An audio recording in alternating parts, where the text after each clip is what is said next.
It's been some time since the Green Engine visited the island of Sodor from the LNER. But because he was new, that didn't make him good. He was rude and confident, and always wanted things done his way or he just wouldn't do it.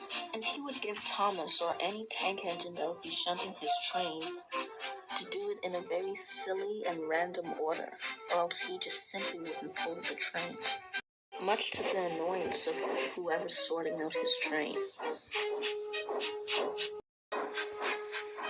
And although he was one of Sodor's more medium engines and wasn't big like Gordon, the big engines, his ego certainly surpassed all of them put together. And he liked to do things his own way, and whenever he felt threatened or outshined by any other engine, he would scream out condescending remarks. Hey, you're going too fast, slow down. Ugh, big engines are too fat. Gordon, despite displaying a lot of confidence, occasionally got hurt and fed up with his nonsense. But thankfully, his reign on Sodor was short-lived, as by 1923, all the loaned engines were sent back to their railways. This was brought to his attention. I just don't understand, 87546, he moaned. I brought greatness to this railway, and I might end up being sent back to that scrap iron railway. How can I prove that I deserve to be here? Why don't you just show them that you're supposed to be here, said 87546. He was his only friend, alongside 98462 and 76626. What a brilliant idea, he steamed and puffed away.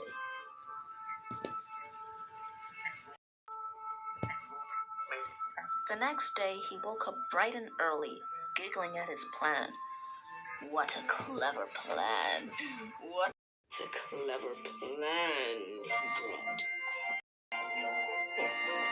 Thomas was arranging the express for Gordon when he got a really big surprise. The Green Engine pulled up next to him. "Ah, I hope you're done with my coaches," he said snobbishly. Thomas was confused. Coaches? He scoffed. No, you're due to pull a freight train today. Sir Topham Hatt's orders. Ah, there must have been a change of plans. He swept right past the sheds just now and told me that the express train was for me. Thomas knew all about the Green Engine's lying behavior.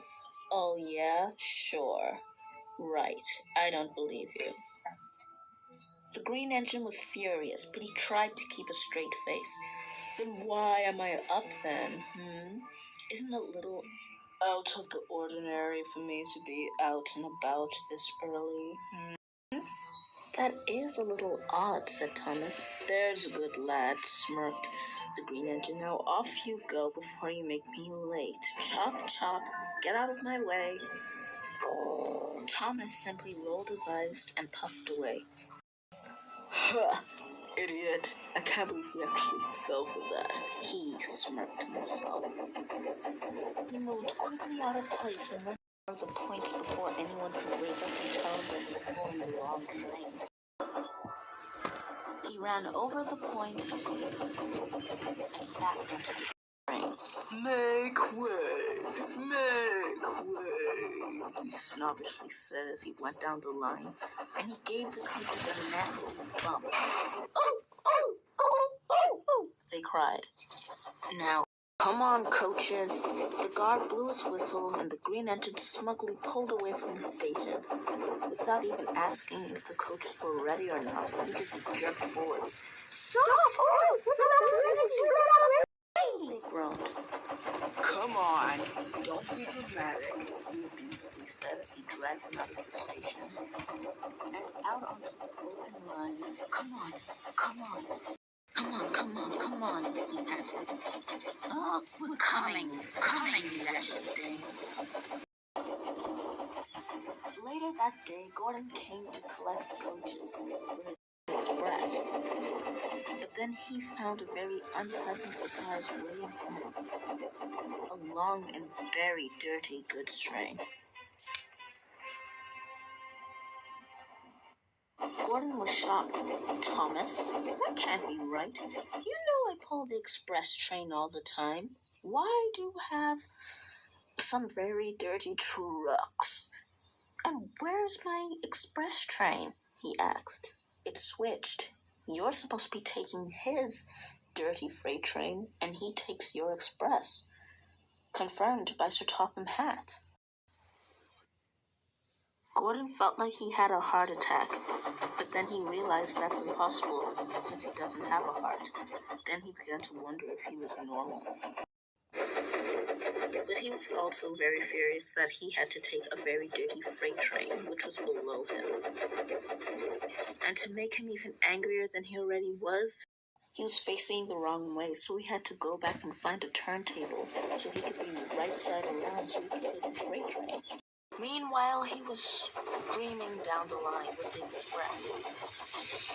That was until he reached the final station where a really firm figure was waiting for him. 66249. What are you doing with the express? And why is Gordon pulling your goods train? Well, sir, I actually don't care. I will meet you at the sheds. I knew this day would come. The green engine sulkily went to the shed without another word. But when he reached the sheds, he saw 4 angry faces glaring at him. It was, of course, Gordon, Edward, and Thomas, and they were livid. Sir Topham Hatt wasn't too happy himself. 66249, he bellowed. You have caused nothing but trouble since you first arrived. You're rude, spoiled, and selfish, and hard-headed, and think that your way is always best, and you've been nothing but rude to us since you first arrived. You're nothing like my purchases that actually worked out well. Look at these 3 engines behind me. Look at how different they are compared to you. You are a wannabe express engine, but you are not an express engine. You are a rude, selfish shutter. Look at Gordon, a real express engine. He's very pompous at times, but he's still kind and makes it easy to run a railway, since he's so fast and strong, pulling the express without fail. Edward's one of my firstest engines to arrive on this railway. Because of his age, engines like you like to pick on him. But does he care? No. He does his work no matter what. And I need that in an engine. And then there's Thomas. Although he arrived the same time as Edward, he's definitely way more immature than him. But his immaturity doesn't stop him from being a really useful engine. Ah, Winston, perfect timing. Now, I bought you in 1912, a long time ago, as an experimental engine from the LYR. You are an experiment, Winston, but you are a really useful engine. You're old, you're wise, and you're savvy. You're really useful and use your wisdom to help out the younger engines. That is really useful. And today, 66249, you sprayed dark smoke all over his lovely red paint. It is clear that you are nothing but a prideful express engine. But sir, I didn't come up with this plan. 87546 told me. I know, I had a stern talking to with him. But it's your fault for following his orders. And I spoke with him. He didn't tell you to steal the express. He just said to make yourself stand out from the rest. That's not what you did. You stole the express. It was your choice to steal the express. 87546 is punished, but you are in trouble. But sir, I was only trying to improve this godforsaken... Shut up! You are rude. Now get out of here. Return back to the LNER at once. Without another word, he slipped quietly and furiously away without saying another word, while all of the engines just glared at him. But the moment he left, Gordon felt a pain in his safety valve. But I needn't say more, or else I shall spoil the next story.